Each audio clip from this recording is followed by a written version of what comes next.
నేను ధర్నాకి రాలేదు, నిరసన కూడా కాదు ఇది. నేను పార్టీ ఆఫీస్కి జగన్ సార్ని కలిసానికి వచ్చిన.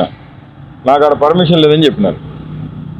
ఆల్రెడీ నేను ఒక 10 రోజుల క్రితం వస్తే అడ్వకేట్స్ని అపాయింట్ చేస్తామని చెప్పి పిలిస్తే వెళ్ళినా.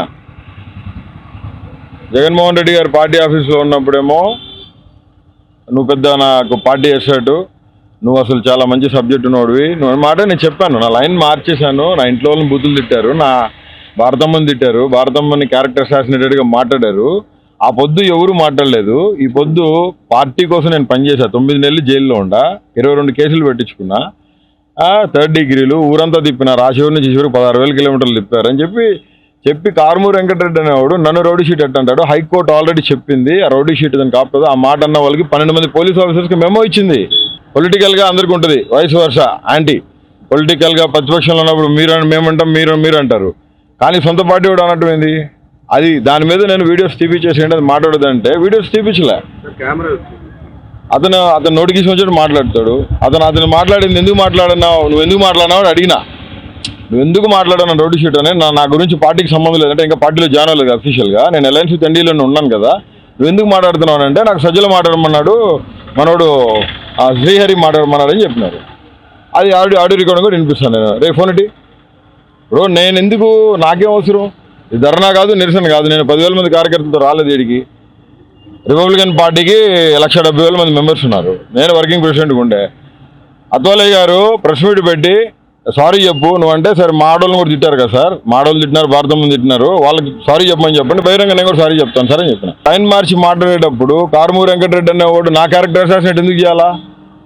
కారుమూరి వెంకటరెడ్డి మాట్లాడమంటే కారుమూరి వెంకటరెడ్డి ఎందుకు మాట్లాడినావు అడిగితే నేను కారుమూరి వెంకటరెడ్డి ఏం చెప్పినాడు, పూడి శ్రీహరి సజ్జల రామకృష్ణారెడ్డి మాట్లాడినా అన్నారు. నేను ప్రూఫ్ చూపిస్తాను మీకు. దాని మీద నేను అతని పార్టీ నుంచి బర్తరఫ్ చేయాలని అడుగుతున్నా. ఎందుకు నేనేం తక్కువ చేసినా 10 సంవత్సరాలు పార్టీ కోసం కష్టపడ్డాను. ₹1 తీసుకోలేదు దగ్గర. జగన్మోహన్ రెడ్డి నిజమైన నాయకుడు. పార్టీ కోసం కష్టపడతాను. ఈడే ఈ గేటు కాడ ప్రాణం ఇడుస్తా. కృష్ణారెడ్డిని 2-3 సార్లు కలవడం జరిగింది. ఇతను మాట్లాడితే చూడండి, ఎవరు నేను మాట్లాడుతున్నారంటే కారుమూరి వెంకటరెడ్డి మాట్లాడిన మాటలు. చెప్పండి అంటే ఏమని మాట్లాడాలి, మీ మీద కంప్లైంట్ ఇవ్వమంటారా?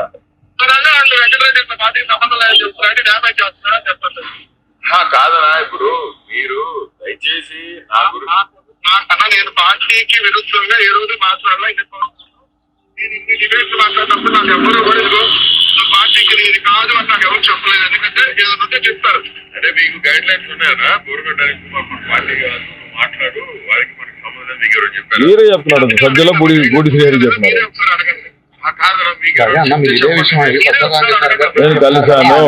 నేను కలిసిన రోజు నువ్వు పార్టీ ఆఫీస్కి ఎందుకు వస్తున్నావు, నువ్వు రాదు అని చెప్పినాడు పార్టీ ఆఫీస్.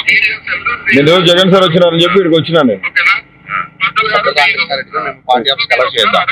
అవునన్నా, సజ్జలోనే మీకు చెప్పినారా పార్టీ అనిల్కి మనకి చెప్పండి ఒకసారి. ఇప్పుడు నాన్న మీరు క్వశ్చన్ చేయండి కాదన్నా, ఎందుకంటే మీరు నన్ను క్వశ్చన్ చేసినప్పుడు అలాగండి మీకు మీరు పార్టీలో మీకు ఇవన్నీ వాళ్ళే చూస్తారు అంటున్నారు కానీ వాళ్ళకే చెప్పండి. మరి ఏంటంటే మరి ఎప్పుడు డ్యామేజ్ చేయడం ఏంటి, నేను పార్టీ వైస్ అయితే కాదని ఎట్లా చెప్తారు వాళ్ళు అని మీరే అడగండి. అప్పుడు నాకు ఎప్పుడైనా ఫోన్ చేస్తారు కదా, చెప్తారు కదా. అంటే జగనన్నకు భారతమ్మకి చెప్పి మీకు ఫోన్ చేపించి అట్లా మాట్లాడుతూ చెప్పించాలి మీకు, అంతేనా? నేను అట్లా అనలేదన్నా. పార్టీలో ఎవరు చెప్తారు, మీ పార్టీలో అన్ని వాళ్ళే చూస్తారని చెబుతారు కదా. అవునా, వాళ్ళ నుంచి వేరే వాళ్ళకి చెప్తారు కదా వాళ్ళు. మీరు చెప్పేది ఎలా ఉందంటే, మీరు నాకు చెప్పొద్దు, మీరు బయట చెప్పండి, వాళ్ళు నాకు చెప్తారు. ఇప్పుడు జగనన్న మీకు చెప్పాలా లేదా భారతం మీకు ఫోన్ చేసి చెప్పాలా? అంతేనా? లేదు, అసలు మీరు నాకు ఫోన్ చేసి అడగటమే రాండి. నేను అడగడమే తప్పండి. నా గురించి మాట్లాడచ్చు, నేను అడగకూడదు. రెడ్డి గారికి 2023 నుంచి నా మీద ఎందుకు ఆయనకి పగో నాకైతే తెలియదు. పార్టీ ఆఫీస్లోకి జగన్మోహన్ రెడ్డి గారు దళితుల పట్ల చాలా చాలా చాలా గొప్ప మనసు కలిగి ఉన్నాడు. ఆయన కాలర్ పట్టుకొని చెప్పాడు దళితులు నా మేనమావులని. రిపబ్లికన్ పార్టీ ఎవరు పెట్టారో మీకు తెలుసు కదా, బాబాసాహెబ్ అంబేద్కర్ పెట్టింది. కేంద్ర మంత్రికి ఉన్నాడు, ఆయన యూనియన్ మినిస్టర్ ఉన్నాడు. నాకు ఏ పనులు 7 రాష్ట్రాల్లో కావు, నా పనులు చెప్పును. నేను చేసుకోలేనా, డబ్బు సంపాదించుకోలేనా? చాలా కీర్తి ఖ్యాతి సంపాదించుకున్నాను ఒక దళితుడిగా. అంటే నేను అనేది ఏంటంటే అందరూ పార్టీ ఆఫీస్లో పోతున్నారు సంతోషంగా, నన్ను ఎందుకు ఆపుతున్నాడు అంటున్నా. ఒక నలుగురు గుంటూరులో ఉన్న నలుగురు నాయకుల కోసం ఆపుతున్నాడు ఆయన, బాపట్లో ఉన్న ఒక నాయకుడి కోసం ఆపుతున్నాడు. నువ్వు ఏం ఆపగలవు? ట్రై చేయి, నువ్వు ఎంత చేస్తావు చెయ్యి. నేను ఇక్కడ గుడిసేసుకొని రోడ్లో ఒక చిన్న మంచం వేసుకొని పడుకొని జగన్ కోసం పనిచేస్తానికి సిద్ధమైన. ఈ పొద్దు జగన్ అన్న పిలిస్తే పోతాం, లేదా రేపు పొద్దున ఇప్పుడు ఇంటికి పోతాం సాయంత్రం మళ్ళీ లేదంటే నేను ఏడే కూర్చుంటా, మా భార్య పోతుంది. పొద్దున్నే వస్తారు, నేను ఏడే కూర్చుంటా, అన్నను కలిసేదాకా ఏడే ఉంటాను నేను. ఎందుకంటే నాకు జరిగిన అన్యాయం అన్నకి చెప్పాలి. పార్టీలో ఇక్కడ పార్టీ ఆఫీసులో ఏం జరుగుతుందో అన్నకి చెప్పాలి. ఇసిరి గుడ్డలు వేసుకొని నలగకుండా జెండా పట్టుకొని రోడ్డు మీదకి వచ్చి కష్టపడి తిరిగి చెప్పులు లేకుండా జగన్మోహన్ రెడ్డి గారి కోసం స్లోగన్స్ ఇచ్చకుండా ర్యాలీలు చేస్తే తెలుసుద్ది. ఇస్త్రీ గుడ్డలు వేసుకొని నలగకుండా సజ్జల రామకృష్ణ లోపల కూర్చుంటే పని అవుతుందా? ఇది ధర్నా కాదు. ఇది నేను ధర్నా చేసినా, నేను ఒక స్లోగన్ ఇచ్చినా అది ధర్నా అవుతుంది. నేను చాలా పీస్ఫుల్గా జగన్మోహన్ రెడ్డి గారిని కలిసేదానికి లోపలికి పోనీపోతే ఇక్కడ బయట కూర్చున్నా. నన్ను లోపలికి పిలిస్తే నేను అన్నాను కలిసా కదా పోయి. ఇప్పుడు భారత రాజ్యాంగం కాలమాన్ ప్రకారం నన్ను రౌడీ షీటర్ అన్నాడు. కారుమూరి వెంకటరెడ్డి మీద కేసు పెట్టిన, నేషనల్ ఎస్సీ కమిషన్లో కేసు ఫైల్ అయింది. ఎస్సీ కమిషన్ కేసు రిజిస్టర్ చేసి కేసు నెంబర్ ఇచ్చింది. కేసు రిజిస్టర్ నెంబర్ ఇది కేసు. జగన్మోహన్ రెడ్డి గారు గొప్ప నాయకుడు అండి. నేను ఒకటే మాట చెప్తున్నా, ఖచ్చితంగా జగన్మోహన్ రెడ్డి గారు నన్ను లోపల పిలుచుకుంటారు. జగన్మోహన్ రెడ్డి గారి కోసం వెయిట్ చేస్తాం. జగన్మోహన్ రెడ్డి గారితో నేను నా భార్య వెళ్ళి మాట్లాడతాం. మాకు జరిగిన అన్యాయం ఆయనకి చెప్తాం. ఎందుకంటే ఇవన్నీ ఆయనకి తెలియదు. ఇప్పుడు కూడా ఏం మాట్లాడుతున్నారు లోపల పార్టీ ఆఫీసులో, పార్టీకి వ్యతిరేకంగా వచ్చి కూర్చున్నాడని. నేను ఏమన్నా 10,000 మంది ధర్నా వేసుకొని వచ్చి కూర్చున్నానా? నేను ఒక చిటికేస్తే 4-5 మంది వచ్చేస్తారు జనం. నాకు ఉన్నారు మంచి దళిత్ ఫాలోయింగ్, నాకు మంచి ఫ్యాన్ ఫాలోయింగ్ ఉంది, ఫ్యాన్ పేజ్ ఉంది నాకు కూడా. నేను అది రాలా. నేను నా భార్య ఎందుకు వచ్చినామంటే జగన్ సార్ని కలిసేదానికి వచ్చినాం. ఇప్పుడు జడ శ్రావణ్ కుమార్ సపోర్ట్ చేస్తున్నాను, ఆ కోణంలో ఏమన్నా? శ్రావణ్ కుమార్ జగన్మోహన్ రెడ్డి గారి దృష్టి అది కాదండి. జగన్మోహన్ రెడ్డి గారు పార్టీ కోసం కష్టపడే వాళ్ళని, పార్టీని నమ్ముకొని పనిచేసిన వాళ్ళకి ఖచ్చితంగా సముచితమైన స్థానం ఇస్తారు. కానీ నేను జగన్ అన్నని కలిసేదానికి వస్తే అన్న దగ్గర పోనీ కూడా నన్ను ఆపుతుంది, నాకు అర్థం కాదు. ఇది ఆపుతుంది నాకు అర్థం కాదు. లోపల పోయితే నాకు పర్మిషన్ లేదు, లోపల నుంచి రావాలంటారు. ఎవరు రావాలా? పార్టీ ఆఫీస్ అండి ఇది. నాకు పార్టీ ఆఫీస్, మీకు పార్టీ ఆఫీస్, అందరికీ పార్టీ ఆఫీసే. దేవాలయం లాంటిదండి ఇది. నాకు ఎవడో ఒకటి ఆపితే ఆగుతారా? ఖచ్చితంగా జగన్మోహన్ రెడ్డి గారి నుంచి పిలుపు వస్తుంది. ఇప్పుడు నేను జగన్తో కూర్చొని మాట్లాడతాను. నేను ధర్నాకి రాలేదు, నిరసన కూడా కాదు ఇది. నేను పార్టీ ఆఫీస్కి జగన్ సార్ని కలిసానికి వచ్చిన. నాకు అక్కడ పర్మిషన్ లేదని చెప్పినారు. ఆల్రెడీ నేను ఒక 10 రోజుల క్రితం వస్తే అడ్వకేట్స్ని అపాయింట్ చేస్తామని చెప్పి పిలిస్తే వెళ్ళినా.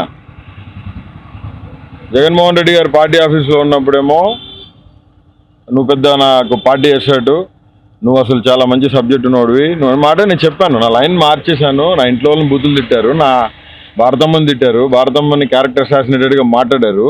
ఆ పొద్దు ఎవరు మాట్లాడలేదు. ఈ పొద్దు పార్టీ కోసం నేను పనిచేశాను. 9 నెలలు జైల్లో ఉండా, 22 కేసులు పెట్టించుకున్నా, 3rd డిగ్రీలు, ఊరంతా తిప్పిన, రాశివరి నుంచి చివరికి 16,000 కిలోమీటర్లు తిప్పారని చెప్పి కారుమూరి వెంకటరెడ్డి అనేవాడు నన్ను రౌడీ షీట్ అంటాడు. హైకోర్టు ఆల్రెడీ చెప్పింది ఆ రౌడీ షీట్ దానికి కాపుతుంది. ఆ మాట అన్న వాళ్ళకి 12 మంది పోలీస్ ఆఫీసర్స్కి మెమో ఇచ్చింది.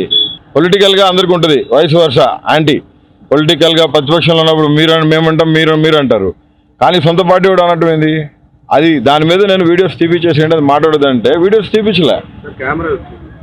అతను నోటికి వచ్చినట్టు మాట్లాడతాడు. అతను మాట్లాడింది ఎందుకు మాట్లాడినావు, నువ్వు ఎందుకు మాట్లాడినావు అడిగినా. నువ్వు ఎందుకు మాట్లాడాను రౌడీ షీట్ అని. నా గురించి పార్టీకి సంబంధం లేదంటే ఇంకా పార్టీలో జాయిన్ అవ్వలేదు అఫీషియల్గా. నేను అలయన్స్ విత్ ఎన్డీలోనే ఉన్నాను కదా. నువ్వు ఎందుకు మాట్లాడుతున్నావు అంటే నాకు సజ్జల మాట్లాడమన్నాడు, మనోడు శ్రీహరి మాట్లాడమన్నాడు అని చెప్పినారు. అది ఆడియో రికార్డింగ్ కూడా వినిపిస్తాను నేను. రేపు ఫోన్ ఇటీ బ్రో. నేను ఎందుకు, నాకేం అవసరం? ఇది ధర్నా కాదు, నిరసన కాదు. నేను 10,000 మంది కార్యకర్తలతో రాలేదు వీడికి. రిపబ్లికన్ పార్టీకి 1,70,000 మంది మెంబర్స్ ఉన్నారు. నేను వర్కింగ్ ప్రెసిడెంట్గా ఉండే. అత్వాలయ్య గారు ప్రెస్ మీట్ పెట్టి సారీ చెప్పు నువ్వు అంటే, సరే మాడోళ్ళని కూడా తిట్టారు కదా సార్, మాడోళ్ళు తిట్టినారు, భారతం తిట్టినారు, వాళ్ళకి సారీ చెప్పమని చెప్పి